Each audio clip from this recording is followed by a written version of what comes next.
హల్లెలూయా. దేవుని వాక్యంలోకి వెళ్దాం. పరిశుద్ధ గ్రంథాల్లో ఉండి కొరింథీయులకు రాసిన మొదటి పత్రిక 10వ అధ్యాయం.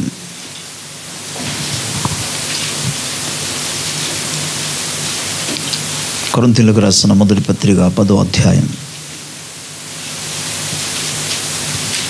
13వ వచనం. అందరూ కలిసి చదువుకుందాం.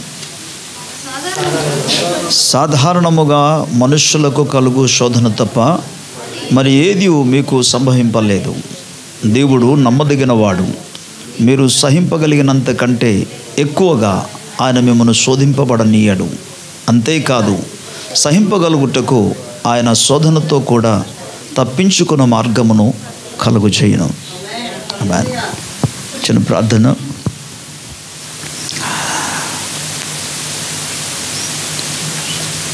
ప్రేమ కనికరము కలిగిన మా తండ్రి, మీ ఘనమైన గొప్ప నామమునకు మేము కృతజ్ఞతాస్తుతులు, స్తోత్రాలు, వందనాలు చెల్లిస్తున్నాము. ఈ ఉదయకాల సమయమందు నాయనా మాతో మీరు మాట్లాడమని మేము ప్రార్థిస్తున్నాం. దేవా, నీవు సజీవుడవు, నువ్వు మాట్లాడే దేవుడవు, నీకు స్తోత్రాలు. నీవి అద్భుత కార్యం జరిగించము. అల్పుడను నీ పాదధూళిని తండ్రి, నీ దాసుడను నీ యందు మరుగుపరిచిన ఆయన నీ ఆత్మాభిషేకముతో మరి నింపి అయ్యా నీవు మాట్లాడమని ప్రార్థిస్తున్నాం.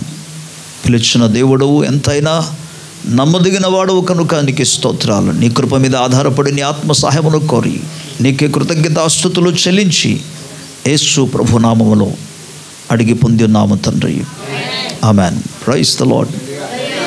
మరోసారి దేవాది దేవునికి మహిమ, ఘనత, ప్రభావము కలుగునుగాక. హల్లెలూయా.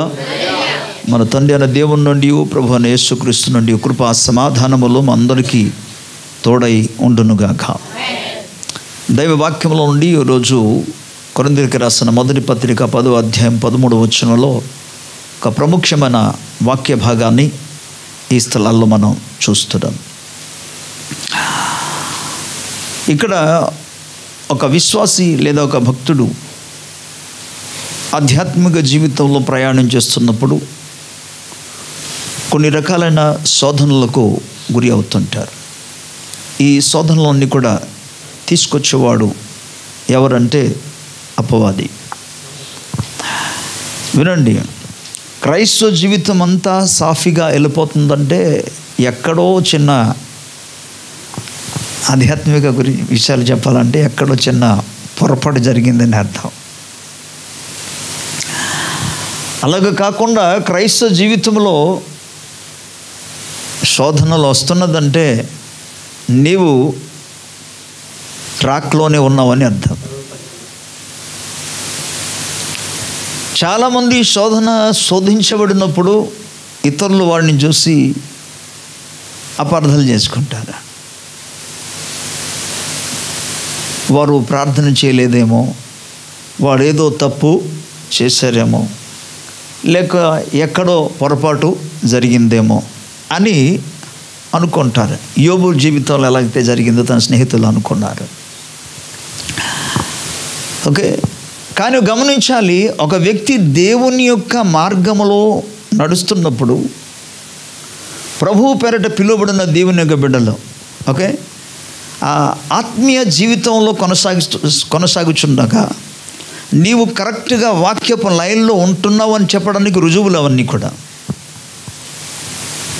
లోకములో అనేక మంది అన్యజనులు ఉన్నారు.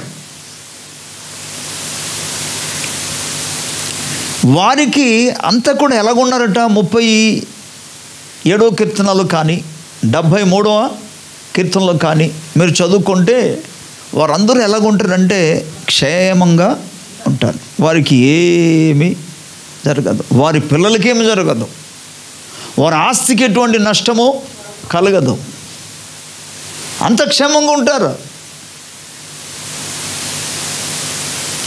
ఎందుకంటే ఈ లోకాధిపతి, యుగ సంబంధమైన దేవత వారిని తమ స్వాధీనంలో ఉంచుకున్నాడు. మీరు ఒక విషయం చెప్తాను ఈజీగా అర్థం చేసుకోవడానికి చెప్తాను మాట. వినండి, ప్రభుకి స్తోత్రం చెప్తారా గట్టిగా? మరోసారి గట్టిగా. సొంత బిడ్డల్ని ఎవరైనా కొడతారా? కొడతారా? తప్పు చేస్తే కొడతారు, అది తప్పు పక్కన పెట్టండి. కానీ ఏమి కాకుండా తనకు వ్యతిరేకంగా ప్రవర్తించకుండా ఉంటే ఎవడైనా సొంత బిడ్డలను కొడతారా? కొట్టరు. మరి శాతాన్ని ఎందుకు కొడతాడు? వాళ్ళకి ఎందుకు కొడతారు? వాళ్ళకి ఎందుకు వాడిని ఇబ్బంది పెడతారు? ఎందుకంటే వారందరూ కూడా ఆయనకు లోబడి జీవిస్తున్నారు కాబట్టి, తనకి ఇష్టలుగా జీవిస్తున్నారు, ప్రవర్తిస్తున్నారు కాబట్టి అపవాది వారికి ఏమి చేయడు. కానీ మనము వెలుగు సంబంధమైన బిడ్డలం. స్తోత్రం చెప్పాలి. మనము చీకటిలో నుండి ఆశ్చర్యకరమైన వెలుగులోనికి పిలువబడిన వారం. హల్లెలూయా. వారి క్రియలన్నీ కూడా చీకటి సంబంధమైనది, మనది వెలుగు సంబంధమైనది. మన వెలుగు సంబంధమైన బిడ్డలు. Praise the Lord. చీకటికి వెలుగుకు ఎప్పుడు కూడా కుదరదు, పొత్తు అస్సలు ఉండదు. దేవుడు పరిశుద్ధుడు, వాడు అపవిత్రుడు. దేవుడు నీతి కలిగిన వాడు, నీతిమంతుడు, ఆయన దుర్నీతిపరుడు. దేవుడు న్యాయవంతుడు, ఆయన అన్యాయస్తుడు. దేవుడు ప్రేమ కలిగిన వాడు, వాడు క్రూరమైన దుష్టుడు. ఏమాత్రం కూడా. మరి అలాంటప్పుడు వారి బిడ్డలు వారిలాగానే ప్రవర్తిస్తుంటే ఆయన ఎందుకు వాళ్ళకి కీడు చేస్తారు చెప్పండి? మీరు చాలామంది అనుకుంటారు ఏంటంటే, నాకే ఎందుకు ప్రభు ఇలాగా జరుగుతుంది? మనం సంతోషించాలి ఏంటంటే, లార్డ్ నేను ట్రాక్లోనే ఉన్నాను. నీకు శోధన వచ్చినప్పుడు, నీకు శ్రమలు వచ్చినప్పుడు, ప్రభువు నామ మహిమ కొరకు ఏ తప్పు చేయకుండా, ఏ హాని, ఏ కీడు చేయకుండా నీ మీదికి ఎటువంటి శ్రమలు వచ్చిందంటే జస్ట్ రిజాయిస్. దాన్ని బట్టి ఆనందించు. నువ్వు ట్రాక్లోనే ఉన్నావు, నువ్వు లైన్లోనే ఉన్నావు. Praise the lord. అండ్ బిగినింగ్లో చెప్పాను, నీవు దేవుని బిడ్డ కాబట్టి వాడికి నీ మీదే, ఆయనకి కీడు చేయడానికి, హాని చేయడానికి వాడు ప్లాన్ చేస్తూనే ఉంటాడు. కనుక ఇక్కడ ఏమంటాడంటే, దేవుడు కొంతకాలం వరకు కూడా ఎందుకు మౌనంగా ఉంటాడు శోధన కాలంలో? దేవునికి తెలియదా? ఆయన చూచటం లేదా? ఇజ్రాయెల్ ప్రజలు 400 సంవత్సరాలు బానిసత్తులు ఉన్నారు. వారు 400 సంవత్సరాలు ఉండాలని కాదు, 400 సంవత్సరాల వరకు వదిలేస్తారని కాదు. ఆల్రెడీ దేవుడు అతని నోటి నుండి మాట వచ్చేసింది. నీ సంతతి వారు 4 తరాల వరకు 400 సంవత్సరాలు వారు ఐగుప్తులకు, అన్యజనులకు బానిసలుగా ఉంటారని ప్రభు సెలవిచ్చారు. కనుక ఆ 400 సంవత్సరం నోటి మాట బయలుదేరినందుకు, ఆ మాట నెరవేర్పు కొరకనే 400 సంవత్సరాలు 4 తరాల వరకు కూడా ఇజ్రాయెల్ ప్రజలందరూ కూడా ఐగుప్తు దేశంలో ఉన్నారు. అంతేకాని దేవునికి శక్తి లేక కాదు. దేవుడు వారిని మర్చిపోయారని అర్థం కాదు. అందుకే కదా యెషయా గ్రంథంలో మాట్లాడుతూ కదా 54వ అధ్యాయంలో 15వ వచనంలో మనం చూస్తే అక్కడ మాట్లాడుతేమంటే, తల్లి తన ఒడిలో ఉన్న బిడ్డను మరచునా? తన చంటి పిల్లను పాలిచ్చే తల్లి మరచునా? వారైనా మరుతురేమో, ఒకవేళ వారు మర్చిపోవచ్చు, కానీ నేను నిన్ను ఏమాత్రం, ఎందుకంటే ఇదిగో నేను మరవకుండా ఉన్నట్లుగా ఎప్పుడు ఎల్లప్పుడూ కూడా నా చేతిలో, నా అరచేతిలో నేను చెక్కి ఉన్నాను. నా చేతిలో నిత్యము నేను చూస్తూనే ఉన్నాను. నేను స్తోత్రం. హల్లెలూయా.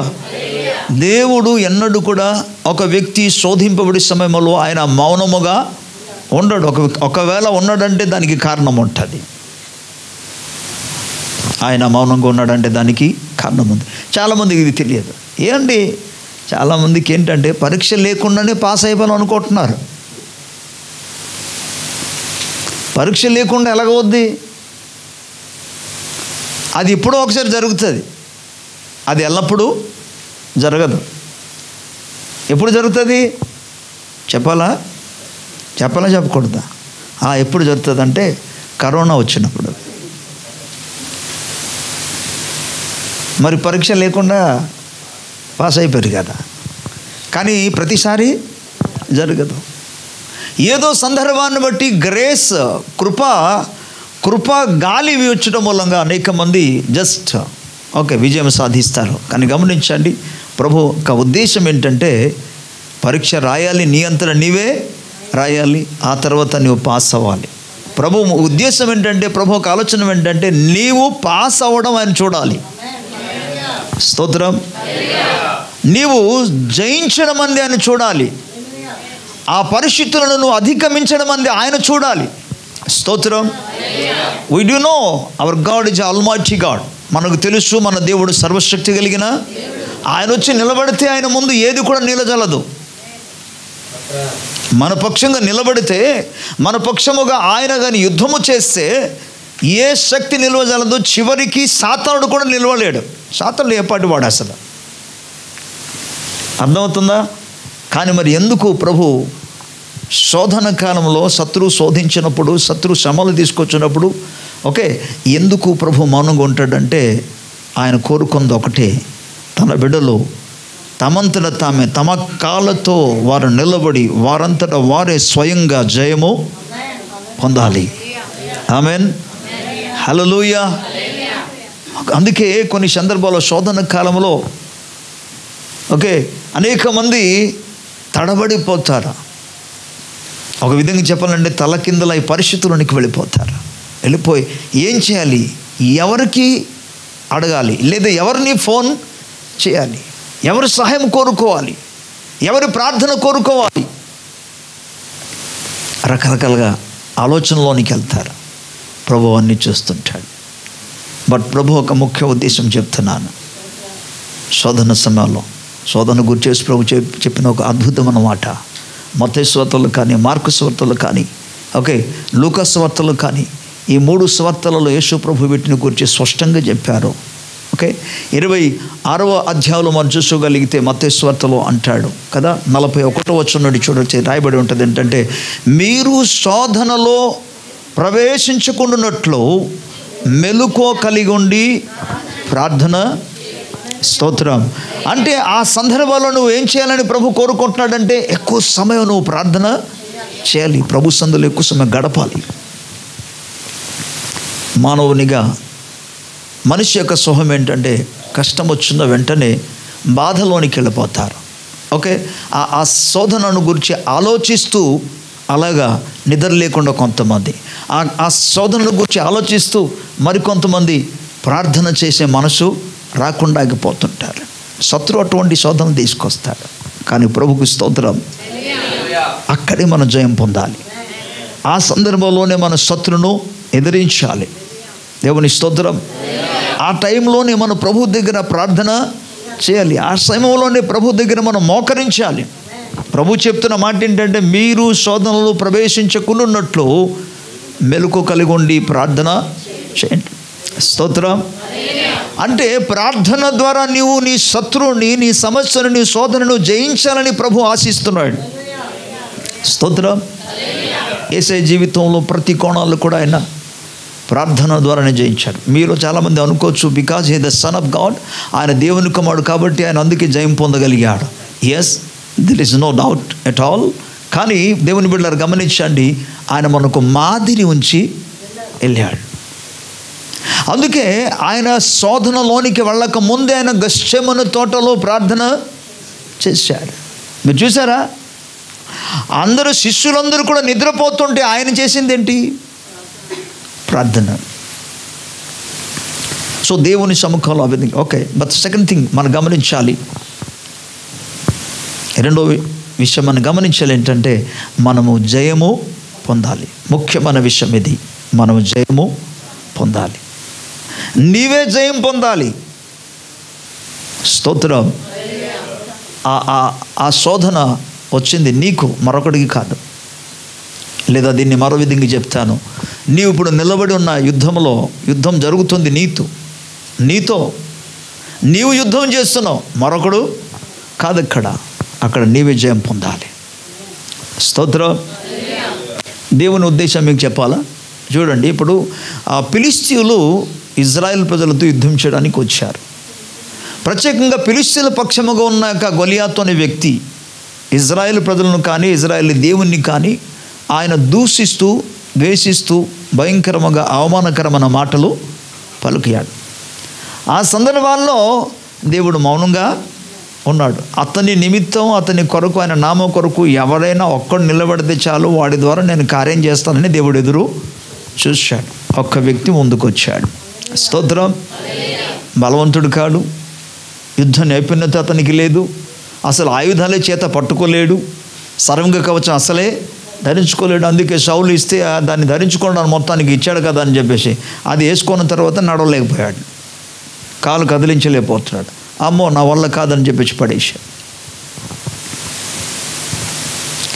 దేవునికి కావలసింది బలవంతులు కాదు, దేవునికి కావలసింది వారు ఎవరంటే ఆయన మాటకు విధేయత చూపినవాడు. దేవునికి కావలసింది సామర్థ్యము కలిగిన వారు కాదు, ఆయనకి కావలసింది ఆయనకు భయపడేవారు, ఆయనందు నమ్మిక ఉంచేవారు, ఆయనందు విశ్వాసము కలిగిన వారు ఆయనకి కావాలి. స్తోత్రం. ఈ శోధన సందర్భాలలో కూడా నీకు కావాల్సింది ఏంటి తెలుసా? విశ్వాసం. అబ్రహాంతో దేవుడే స్వయంగా చెప్పిన మాట, అబ్రహామా నీకు ఒక్కడేగా ఉన్న కుమారుని నీవు ఎవరికైతే అత్యధికంగా ప్రేమిస్తున్నావో వాడినే తీసుకెళ్ళి నేను చూపింపబో ఒక పర్వతం మీద బలిగా అర్పణ చేయి. మామూలు విషయమా? ఇది నిజానికి వృద్ధాపు వయసులో 90 సంవత్సరాల వయసులో సారమ్మ గారికి పుట్టాడు ఈయన. అసలు అబ్రహాము ప్రేమ ఇంతంత కాదు ఇస్సాకు మీద. అంతేకాకుండా సారమ్మ గారికి ఇంకెలా ఉంటుంది మీరు ఊహించుకోండి. ఈ విషయం కానీ సారమ్మ గారికి తెలిస్తే ఇంట్లో యుద్ధమే. నీవు చస్తే చచ్చిపో, కానీ నా కొడుకు మాత్రం అసలు ఏమాత్రం నేను పంపను. లేదా అబ్రహాంతో గొడవ తెచ్చుకోవాలి, లేదా దేవుని దగ్గరికైనా ఇల్లు గొడవ తెచ్చుకోవాలి. ఈ శోధనలని ఈ పరిస్థితులంతా ఎందుకురా బాబు అని చెప్పేసి అబ్రహాము కనీసం తన భార్యకు కూడా చెప్పకుండా, స్తోత్రం, కొన్ని విషయాలు దైవికమైన విషయాలలో మీరు పక్కన్న వాళ్ళకి చెప్పకుండా చేయవచ్చు. దైవిక విషయాల్లో దేవుని కొరకు మీరు ఏదైనా చేయాలనుకోండి, అబ్రహాం చేసింది అదే. ఎవరి కోసం బలి అర్పణ చేయడానికి తీసుకెళ్తున్నాడు ఆయన? దేవుని వాక్యానికి విధేయత చూపే విషయంలో ఏదైనా చేయడానికి, ఏదైనా ఇవ్వడానికి పక్కనున్న వాడికి తెలియకుండా నువ్వు చేయొచ్చు, అందులో పొరపాటు ఉండదు. ఎందుకంటే నువ్వు ప్రభు కొరకు దాన్ని చేస్తున్నావు కాబట్టి దేవుడు అది తప్పుగా ఎంచాడు. సో అందుకే మనకు తెలుసు అబ్రహాము తన భార్యకు కూడా చెప్పకుండా తీసుకెళ్ళిపోతాడు. తనకు తెలుసా తెలీదా? అరే ఎన్ని సంవత్సరాలు పిల్లలు లేక, సొంత బిడ్డలు లేక బాధపడ్డాం, ప్రభు ఇచ్చాడు. ఇప్పుడు పిల్లడు ఎదిగిన తర్వాత ఇప్పుడు ప్రభు అంటున్నాడు తీసుకెళ్ళి బలి చేయమని. ఏం చేయాలి? ఇది ప్రభువు చేత శోధింపబడుతున్నాడు. ఇది ఇక్కడ వచ్చిన శోధన కాదు, ఇది పరీక్ష. పరీక్షింపబడ్డాడు. ఈ పరీక్షింపబడిన పరిస్థితులు గమనించినప్పుడు అబ్రహాము అద్భుతమైన రీతిలో జయించగలిగాడు. స్తోత్రం. సో సమ్టైమ్స్ శత్రు ద్వారా వచ్చే శోధన కావచ్చు, ప్రభు ద్వారా వచ్చే పరీక్ష అయినా కావచ్చు. అందులో నీవు నిలబడితేనే ఘన విజయం పొందుకుంటావు. అందులో నిలబడితే గొప్ప అద్భుతమైన బహుమానాన్ని పొందుతావు. అందులో నువ్వు స్థిరముగా జయించగలిగితే అద్భుతమైన ఆశీర్వాదాన్ని పొందుకుంటావు. స్తోత్రం.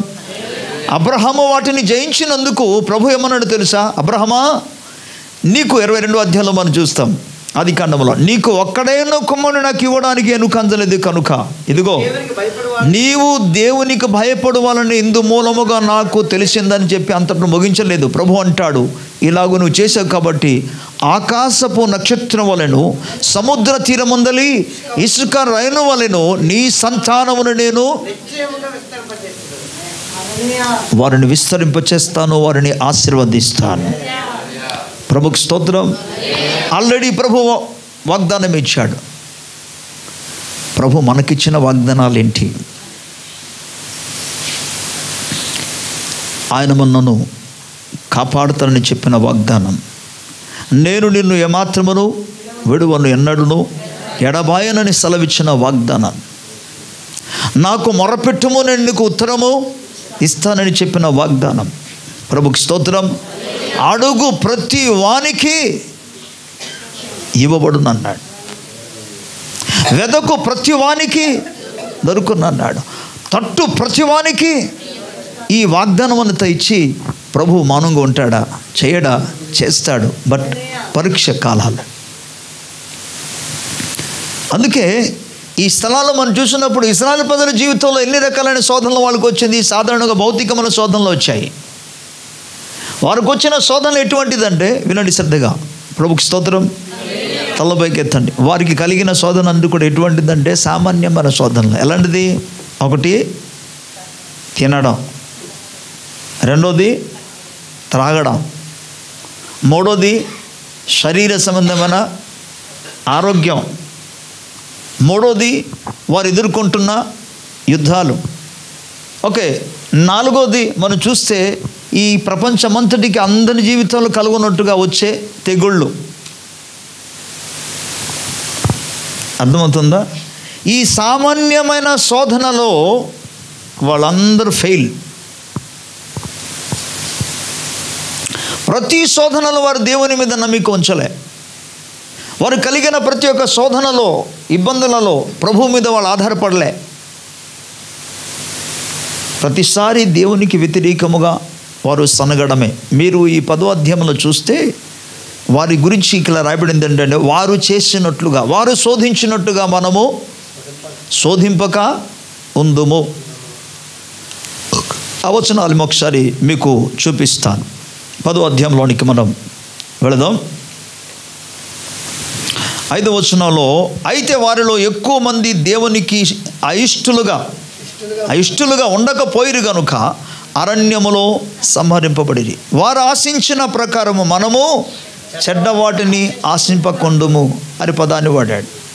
ఓకే, మరి 8వ వచనానికి వెళితే, 7వ వచనానికి వస్తే, జనులు తినుటకును త్రాగుటకును కూర్చుండి ఆడుటకును లేచిరి.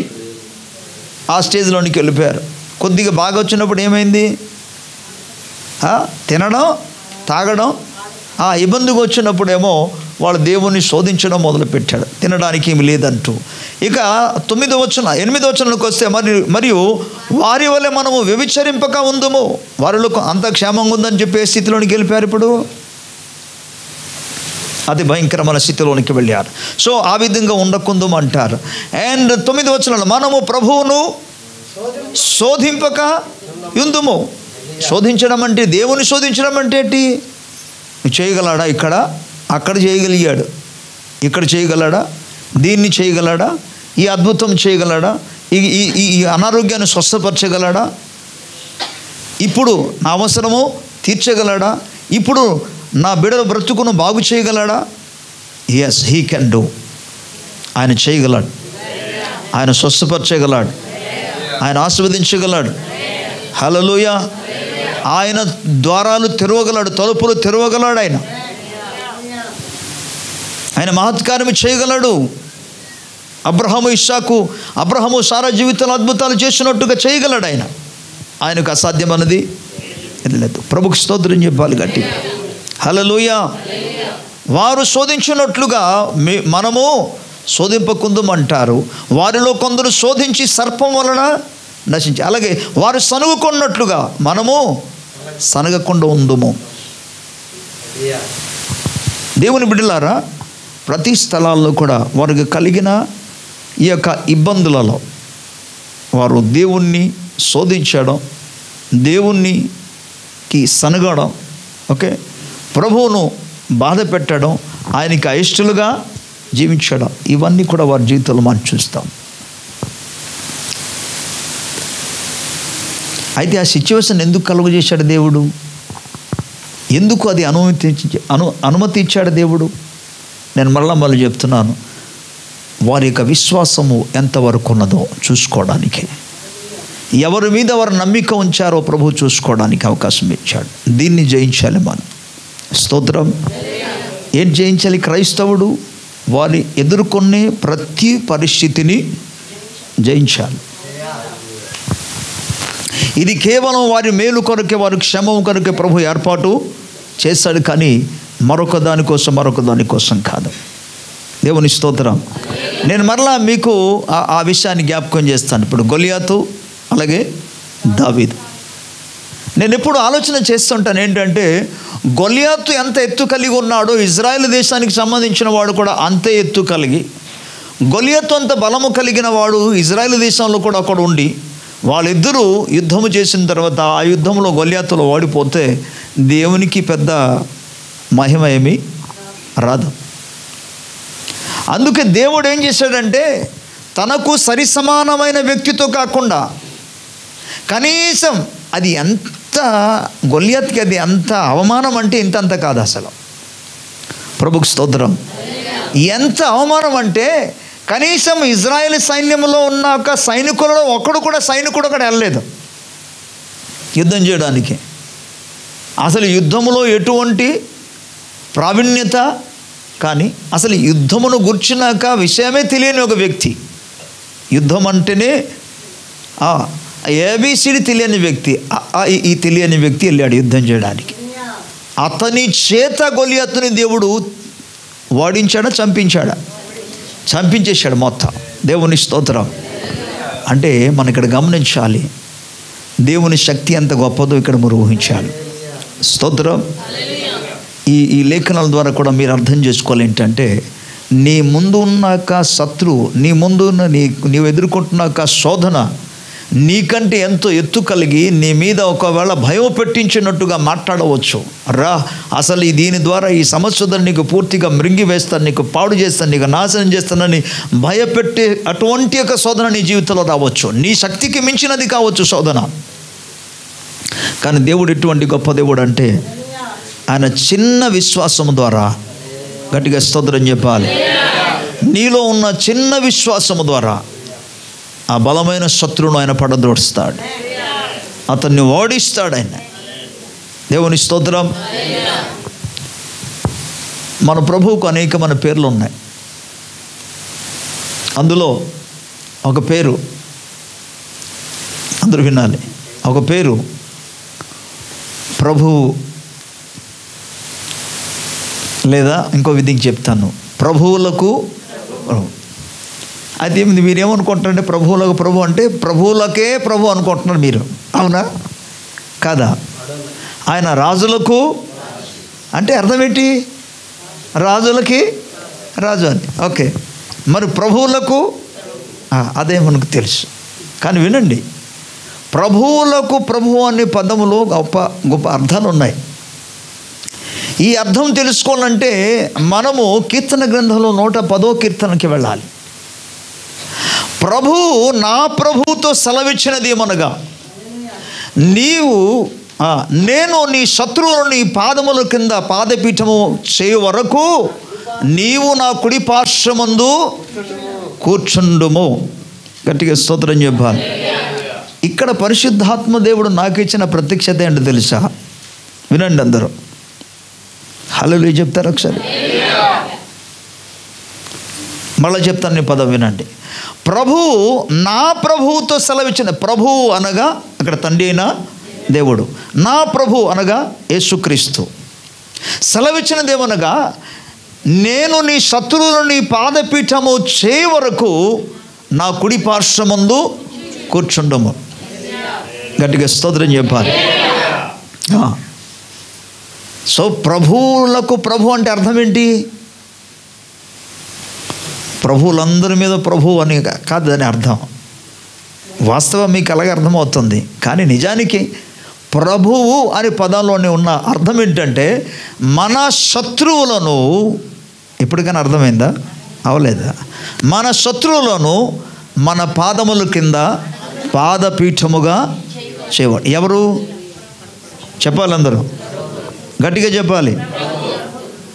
ప్రభువుకి స్తోత్రం కలుగునుగాక. ప్రభువుల ప్రభువుకి స్తోత్రం కలుగునుగాక. హల్లెలూయా. ప్రభు ఏం చేస్తారు తెలుసా? మన శత్రువులను మన పాదాల క్రింద. ఇది ఎవరు చేసే పని? చెప్పాలి అందరు. ఎవరు చేసే పని ఇది? రాజు చేసే పని రాజు చేస్తారు. డాక్టర్ గారు చేసే పని డాక్టరు చేస్తారు. అర్థమవుతుందా? అందుకే ఆయనకు యెహోవా ఈరే, యెహోవా రాఫా, యెహోవా నిస్సి, ఇలాగూ చాలా పేర్లు ఉన్నాయి. జస్ట్ మీకు ఉదాహరణకి చెప్తున్నాను. అలాగే ప్రభువు చేసే పని ఏంటంటే మన శత్రువులను మన పాదాల కింద అణగదొరుకుతాడు ఆయన. గట్టిగా స్తోత్రం. అందుకే అక్కడ ప్రభు అయిన దేవుడు, హల్లెలూయా, ప్రభు అయిన దేవుడు చేసిన కార్యం ఏంటంటే ఆయన ఇజ్రాయేలు ప్రజల యొక్క పాదాల క్రింద ఫిలిష్తీయులందరినీ కూడా పాదపీఠముగా చేశాడు. స్తోత్రం. ప్రభు ఇప్పుడు కోరుకున్నది ఏంటంటే నీవు కూడా శోధన కాలంలో ఆయన అందే నమ్మిక ఉంచి, ఆయన మీదే ఆధారపడి, ఆయనకు మాత్రము ప్రార్థన చేసి, ఆయన మీద మాత్రం విశ్వాసము కలిగి కొనసాగితే నీ శత్రువులను నీ పాదపీఠముగా ఆయన చేస్తాడు. స్తోత్రం. హల్లెలూయా. అందుకే కింద వచనంలో రాయబడిన విషయం ఏంటంటే కింద భాగంలో అంటాడు, అందుకే ప్రతి ఒక్కటి మనం నేర్చుకోవాలి, ప్రభువే చూసుకుంటాడు. చెప్పండి అందరూ, ప్రభువే. ఎటువంటి ప్రతికూల పరిస్థితులు సంభవించినా, శోధనలు వచ్చినా, కష్టాలు వచ్చినా మనం ఒకటి చెప్పాలి, ప్రభువే చూసుకుంటాడు. యెహోవా రాఫా చూసుకుంటాడు, యెహోవా ఈరే చూసుకుంటాడు, యెహోవా నిస్సి చూసుకుంటాడు, యెహోవా షాలోమ్ చూసుకుంటాడు. ప్రభుకి స్తోత్రం. హల్లెలూయా. ఎస్, దేవుని బిడ్డలారా, అద్భుతమైన రీతిలో ప్రభు చేసే కార్యాలు ఇప్పుడు చూద్దాం. మనం 13వ వచనంలోనికి ఇప్పుడు వెళ్దాం. 13వ వచనం ఇప్పుడు చదువుకుందాం. సాధారణముగా మనుషులు కలుగు శోధన తప్ప మరి ఏదియూ మీకు సంభవింపలేదు. ఏంటి? నీకు వచ్చిన శోధన నీకు ఒక్కడికే రాలేదు. ప్రపంచంలో చాలామందికి వచ్చినటువంటి, లేకపోతే నీకంటే ముందుగా ఉన్న దేవుని బిడ్డలకు, భక్తులకు వచ్చినటువంటి యొక్క శోధనలే ఈనాడు కూడా ఎదుర్కొంటాం. రక్త మాంసంలో ఉన్న ప్రతి ఒక్కరు కూడా. హెబ్రీ పత్రికలో రాస్తే ఏమంటాడంటే ఆయన శోధింపబడి పాపము చేయలేదు కనుక శోధింపబడుచున్న వారికి సహాయము చేయవాడై ఉన్నాడు. ప్రభుకి స్తోత్రం కలుగునుగాక.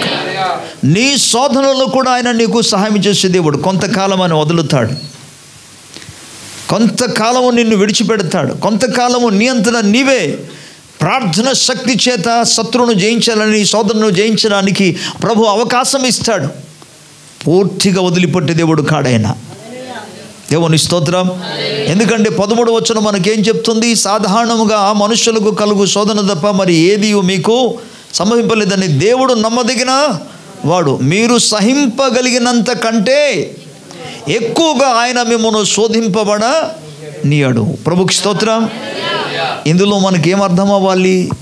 నీవు ఈరోజు ఎటువంటి శోధనలో లేకపోతే శ్రమలో కానీ కష్టాల్లో కానీ నువ్వు వెళుతున్నావు అంటే నీవు సహింపగలిగినంత అదే ఇచ్చాడు. నీవు సహింపగలిగిందే ఇచ్చాడు. నువ్వు సహింపగలిగిన దానికంటే ఓకే లైన్ క్రాస్ చేసి ఇవ్వడు ప్రభు. నువ్వు ఎంతవరకు అయితే సహించగలవో అంతవరకే ఆయన ఇస్తాడు, అనుమతి ఇస్తాడు. ప్రభుకి స్తోత్రం. ఆ తర్వాత శోధన కాలము గతించిన తర్వాత, ఇప్పుడు చూడండి, కేవలం శోధన గతించడం కాదు, శోధన కాలంలో ఉంటుండగానే ప్రభు ఒక మరో అద్భుతమైన కార్యం చేస్తున్నట్టంటే ఆయన మిమ్మల్ని శోధింపబడనీయడు, కానీ అంతేకాదు సహింపగలుగుటకు ఆయన శోధనతో కూడా తప్పించుకొను మార్గమును కలుగజేయను.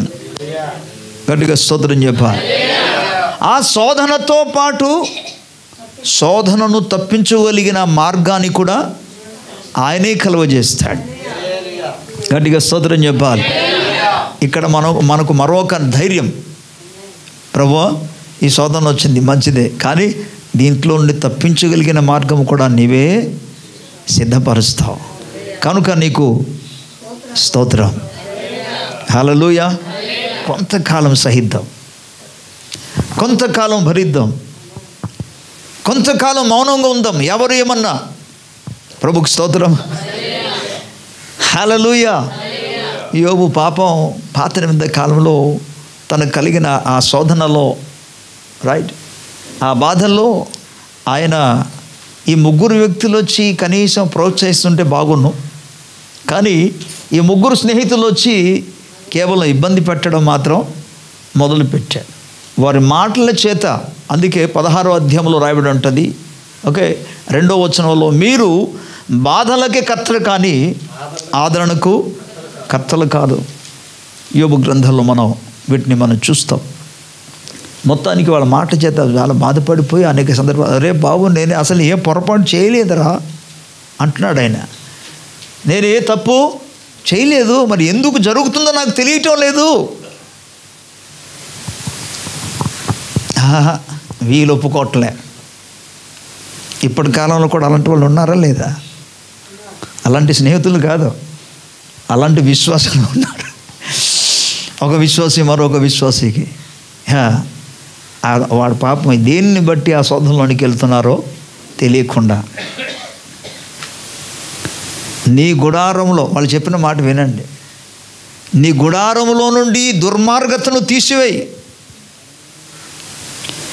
ఎక్కడో నువ్వు దుర్మార్గపు పనులు చేశావు, ఎక్కడో నువ్వు చెడు పనులు చేశావు, ఎక్కడో నువ్వు పాపపు క్రియలు చేశావు, అందుకని ఇలా జరుగుతుంది. మొదట నీ గుడారం నుండి వాటిని తీసివేస్తే అప్పుడు దేవుడు నీకు అపరంజిగా ఉంటాడు, అప్పుడు దేవుడు మీకు గొప్ప సంపదగా ఉంటాడు, అప్పుడు దేవుడు నీ పక్షముగా ఆయన యుద్ధము చేస్తాడన్నాడు. ఈ మాట ఎవరికి చెప్పాలి? నిజంగా దుర్మార్గత నడిచిన వాళ్ళకి చెప్పాలి. కానీ భక్తుడైన యోబు, ఆయన గురించి దేవుడే సాక్ష్యం ఇచ్చాడు. 1వ అధ్యాయంలో మనం చూస్తాం కదా, నీవు నా సేవకుడైన యోబును చూచితివా, అతడు యథార్థవర్తనుడు, న్యాయవంతుడు, చెడుతనమును విసర్జించేవాడు, దేవుని యందు భక్తి కలిగిన వాడు. తెలుసా, ఆహా దేవుడు అక్కడ ఎంత ఉప్పొంగిపోయాడో, యోబును బట్టి సంతోషించాడు. ఆ విధంగా దేవుడే ఇతను గురించి సాక్ష్యం ఇస్తే ఈ పక్కన వచ్చారు ఎవరు? ఈ స్నేహితులు వచ్చి, నువ్వు ఎక్కడో ఏంటో ఏదో తలాల్లో నువ్వు పాపం చేసావయ్యా. కాబట్టి నేటి రోజుల్లో కూడా అటువంటి వాళ్ళు ఉంటారు. కనుక వాళ్ళు చెప్పిన సూటి పోటీ మాటలు బట్టి వాళ్ళ ద్వారా మాట్లాడుతుంది ఎవరో తెలుసా? కనుక ఆ సూటిపోటే మాటలు విని నువ్వు ఏమాత్రము కదలింపబడవద్దు. Praise the lord. ఒకవేళ నిజంగా దేవునికి వ్యతిరేకంగా ఒకవేళ నీ స్వభావాలు ఉంటే ప్రభు దగ్గర సెట్ చేసుకో. లేదు నువ్వు కరెక్ట్గానే ఉన్నావంటే వాళ్ళు చెప్పిన మాటకి ఏమాత్రము నువ్వు భయపడక్కర్లేదు, దిగులు ఏమాత్రం చెందక్కర్లేదు. ప్రభువునందు కేవలం నమ్మిక మాత్రం ఉంచి నువ్వు ధైర్యంగా ముందుకు కొనసాగు. దేవునికి స్తోత్రం. చూడండి, యోబు గ్రంథంలో 22వ అధ్యాయంలో వారు పలుకుతున్న మాటల్లో ఏమని రాయబడిందంటే 23వ వచనం నుండి ఇలా రాయబడింది, సర్వశక్తుని వైపు నువ్వు తిరిగిన ఎడల, నీ గుడారములో నుండి దుర్మార్గమును దూరముగా తొలగించిన ఎడల నీవు అభివృద్ధి పొందిదవు. మంటిలో నీ బంగారమును, ఏటి రాళ్లలో ఓఫీరు సువర్ణమును పారవేయము, అప్పుడు సర్వశక్తుడు నీకు. అంటే ఈ 24వ వచనం ఏం తెలియజేస్తుంది? 23వ వచనంలో ఏం తెలియజేస్తుంది అంటే 2 విషయాలు మనం గమనిస్తున్నాం వాళ్ళు చెప్పిన మాట ప్రకారంగా. ఒకటి, నీవు దేవుని వైపు కాకుండా లోకం వైపు పూర్తిగా తిరిగిపోయి ఉన్నావు, నీవు ఇప్పుడు దేవుని వైపు తిరుగుమంటున్నాడు. రెండోదిగా, నీలో దుర్మార్గత ఉంది, దుర్మార్గతను తీసివేయమంటున్నాడు. 24వ వచనంలో చూస్తే, నువ్వు మంటిని, ఇక బంగారాన్ని, డబ్బును, ఆస్తిని ఎక్కువగా ప్రేమిస్తున్నావు, నువ్వు వాటిని పూర్తిగా తొలగిస్తే దేవుడు అప్పుడు నీకు అపరంజిగాను ప్రశస్తమైన వెండిగా ఉంటాడన్నాడు. అప్పుడు సర్వశక్తి యందు నీవు ఆనందించ, దేవుని తట్టు నీ ముఖము ఎత్తిదావు. నీవు ఆయనకు ప్రార్థన చేయగా ఆయన నీ మనవి, ఇప్పుడు నువ్వు ప్రార్థన చేసిన దేవుడు నీ ప్రార్థన ఏం చేయట్లేదు, వినటంలే. ఎందుకంటే నీలో ఏదో ఒకటి లోపం ఉంది అని చెప్తున్నారు వాళ్ళు. ఓకే, ఈ విధంగా వారు ఎటువంటి మాటలు చెప్పినా సరే దేవుని బిడ్డలారా ఆయన భరిస్తూ సహిస్తూ వెళ్ళాడు. తర్వాత లేఖనం మనకేం చెప్తుంది? అందుకే ఒక్కొక్కసారి ఆయన తన యథార్థతను గురించి అనేక సందర్భాల్లో మాట్లాడడం ఆయన ప్రయత్నం చేశాడు. బట్ అందులో ఒక పదం మనం చూస్తాం, శోధింపబడిన తర్వాత నేను సువర్ణ వలె మారిదను అని చెప్పిన మాట. శోధింపబడిన తర్వాత ఇటు చూడండి, నేను సువర్ణ వలె మారుతానన్నాడు. Praise the lord. ఆయన చెప్పినట్టుగానే మనం తెలుసు. దేవుని బిడ్డలారా, 42వ అధ్యాయంలో 10వ వచనం నుండి మనం చూస్తే ఆయన చివరికి తన స్నేహితుల కొరకు ఆయన ప్రార్థన చేసే స్థితిలోనికి వచ్చాడు. తర్వాత మన 12వ వచనం చూస్తే దేవుడు అతనికి ఆయన కోల్పోయిన వాటికంటే 2 ఆశీర్వాదమును తిరిగి ఇచ్చాడు ఆయన. ప్రభుకి స్తోత్రం. అందుకే దేవుని వాక్యం మనకి ఏం సెలవిస్తుందంటే, శోధనతో పాటు ఆయన తప్పించుకునే మార్గాన్ని కూడా దేవుడు ఇస్తాడు. కాబట్టి నీవు దిగులు పడవలసిన పనే లేదు. నీ శత్రువులను నీ పాదపీఠముగా ఆయన మార్చగలిగిన దేవుడు ఆయన. స్తోత్రం. యాకోబు పత్రిక మనకందరికీ తెలిసిన సుపరిచితమైన లేఖన భాగాలు చాలా అద్భుతంగా అక్కడ మనకు కనబడుతుంది. యాకోబు పత్రిక 1వ అధ్యాయము. స్తోత్రం. హల్లెలూయా.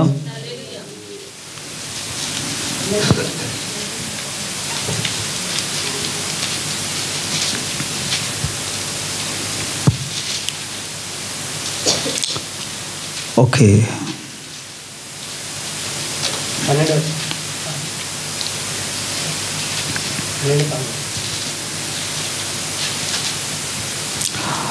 మొదటి 2-3 వచనాలు చూద్దాం. నా సహోదరులారా, మీ విశ్వాసమునకు కలుగు పరీక్ష ఓర్పును పుట్టించునని ఎరిగి మీరు నానా విధములైన శోధనలో పడినప్పుడు అది మహానందమని ఎంచుకొనుడి. స్తోత్రం.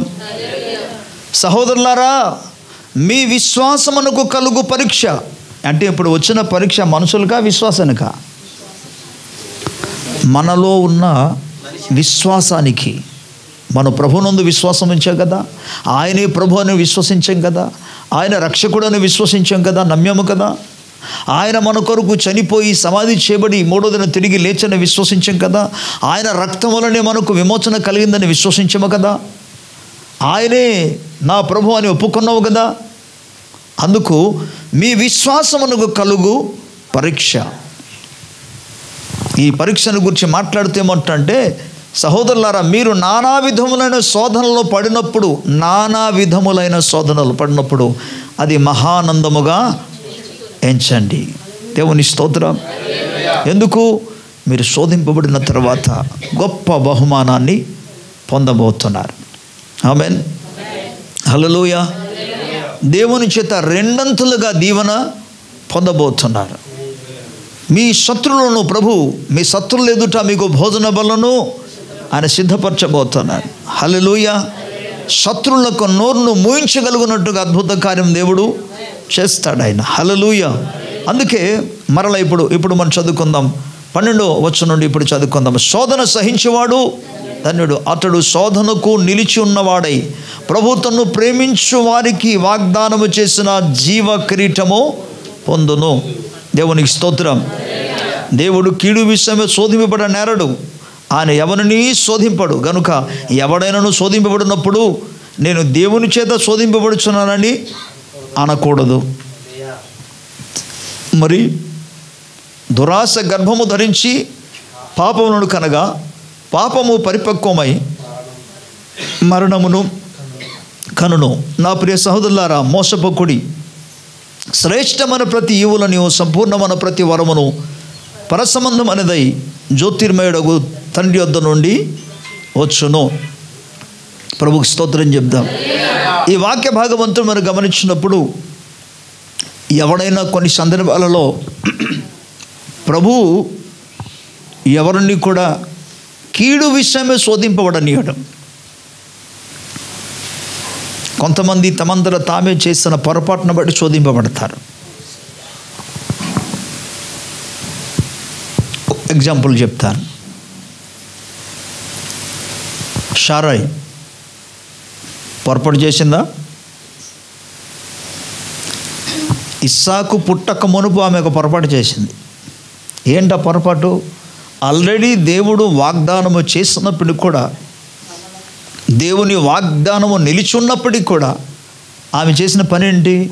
నోను ఈ లోకాన్ని నేను జయించలేకపోతున్నా, లోకస్తులందరూ కూడా ఇలా మాట్లాడుతున్నారు, అలా మాట్లాడుతున్నారు, ఏదో చెప్తున్నారు, అందుకే నేను తట్టుకోలేకపోతున్నా. ఎలాగైనా సరే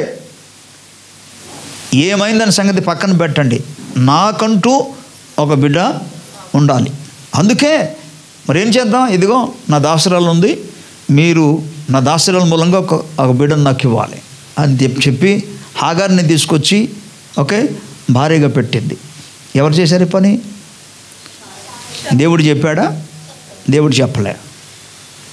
అందుకే మీరు గమనించండి, ఆమె చేసిన పనిని బట్టి ఒక్కసారి హాగారు గర్భము ధరించిన తర్వాత ఇప్పుడు తన సొంత యజమానురాలుకే శోధించడం మొదలుపెట్టింది, చిన్నచూపు చూడడం మొదలుపెట్టింది. దయచేసి గమనించండి, మీ పై అధికారులకు ఎప్పుడూ లోబడి ఉండండి. వారికంటే నీకు అధిక శక్తి ఉన్నా, అధిక సామర్థ్యం ఉన్నా, అధిక జ్ఞానం ఉన్నా, అధిక తెలివి ఉన్నా, వారికి లోబడి ఉండుటే మీకు క్షేమం, మీకు ఆశీర్వాదం. స్తోత్రం. ఒకవేళ నువ్వు అనుకుంటే వారికంటే కూడా నాకు ఎక్కువ తెలుసు అనుకున్నా, నీవు వారికి లోబడి ఉంటా, నీకు ఆశీర్వాదం. ఈమెకి ఎంత గర్వం వచ్చిందంటే ఒక్కసారిగా తన గర్వఫలం వచ్చిన వెంటనే ఆమె సొంత యజమానురాలుకే, అసలు ఎవడు నిన్ను ఆ స్థితిలోనికి తీసుకెళ్ళాడు? షారాయే కదా. షారా అనుమతి ఇవ్వకపోతే నువ్వు ఒక దాసురాలుగా ఎక్కడ ఉండాలి? నువ్వు ఏ స్థితిలో ఉండాలి? నువ్వు నీ ప్లేస్ ఏంటి? అవకాశం ఇచ్చారు కాబట్టి కదా నీకు అలా జరిగింది, ఆ స్థితిలోనికి రాగలిగా. లేకపోతే మిగతా వాళ్ళలాగా నువ్వు కూడా ఉండాలి కదా ఒక దాసురాలుగా. కానీ ఆమె గ్రహించలేకపోయింది. సో ఇక్కడ మనం గమనించినప్పుడు ఎందుకు శోధన, సరే ఈ మొత్తానికి ఏది ఇక్కడ ఏమి జరిగినా సరే ఆమెకు ఇప్పుడు షారాయికి ఈ అవమానం రావడానికి ఇప్పుడు సొంత దాసురాలే ఆమె మీద లేనిపోని యొక్క చిన్న చూపు చూడడం కానీ, ఆమెను ఇబ్బంది పెట్టడం కానీ, శోధించడం కానీ ఎందుకు జరిగింది? ఎవరు తెచ్చుకున్నారు ఇవి? అందుకే ఇవన్నీ అయిన తర్వాత ఎప్పుడైతే తన కుమారుడు పుట్టాడు, ఇస్సాకు పుట్టాడు, ఇస్సాకు పుట్టిన తర్వాత పుట్టిన వెంటనే కొంతకాలానికి అయిన వెంటనే నా కొడుకే పెద్దోడుగా ఉండాలి, నా కొడుకే ఆస్తి అంతటి మీద ఆయన ఆస్తికర్తగా ఉండాలి, కనుక నువ్వు ఇప్పుడు ఆ పెద్దోడిని, ఆ దాసురాలని, ఆ దాసురాలకు కుమారుని పంపేయాలన్నాడు. మరి ఏదేమైనా సరే నీకు బాధగా ఉంది, అబ్రహాముకు బాధగా ఉంది. అదేంటండి ముందు చెప్పింది నీవే కదా చెప్పావు, ఇప్పుడేమో పుట్టిన తర్వాత ఇంత పెద్దోడు అయిన తర్వాత నా దగ్గర పెరిగిన తర్వాత ఇప్పుడు వాళ్ళని పంపించమంటే నేను ఎలా పంపించాను, నాకు కుదరదు అంటున్నాడు. ఈమె అసలు పట్టింది అంతే, నువ్వు తీసుకెళ్ళి దిగబెట్టాలి అని పంపించాలి తనకి. దేవుని దగ్గర ప్రార్థన చేస్తున్నాడు, ప్రభా ఏడ్చేయాలి అర్థం కాదు ప్రభా పరిస్థితి. దేవుడు కూడా ఏమన్నాడు తెలుసా? నీకు చెప్పానా?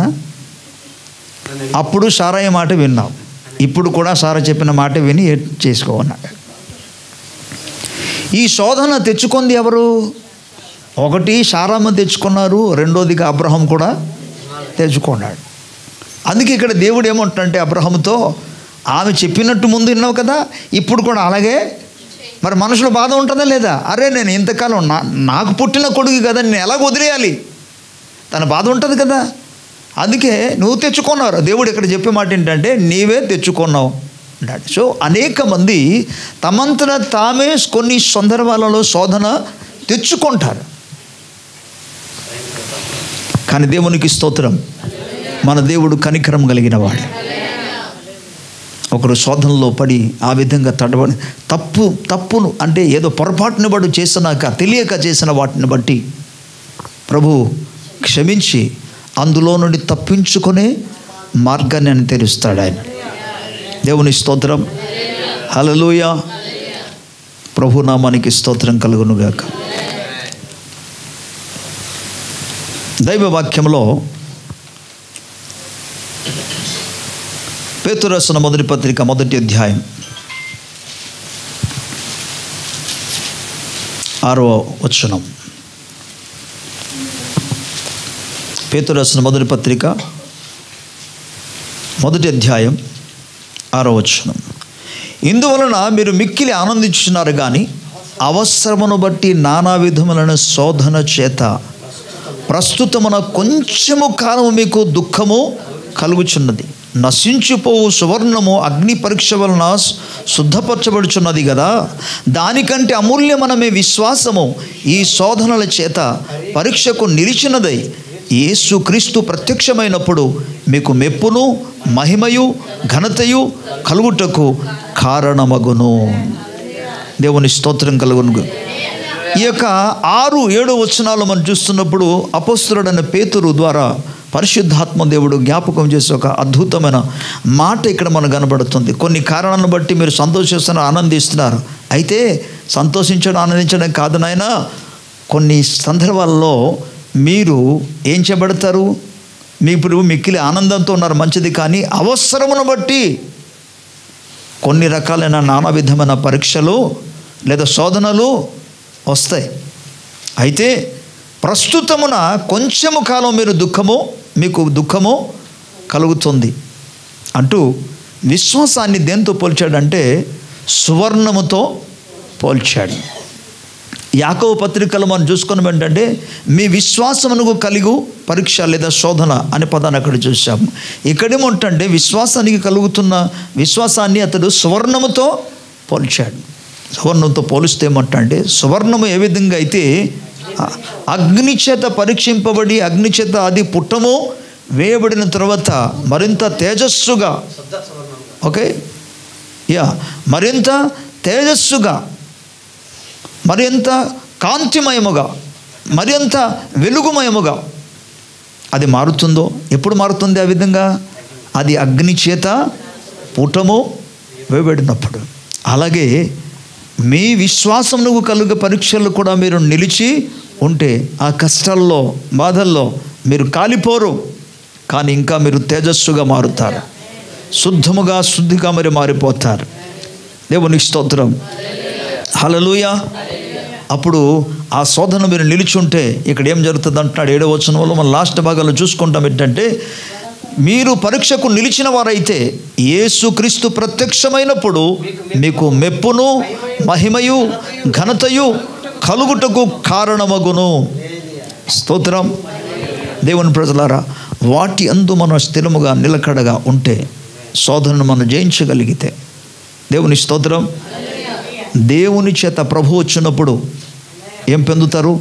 మెప్పు పొందుకుంటారు, మహిమను పొందుకుంటారు, ఘనతను పొందుకుంటారు. స్తోత్రం.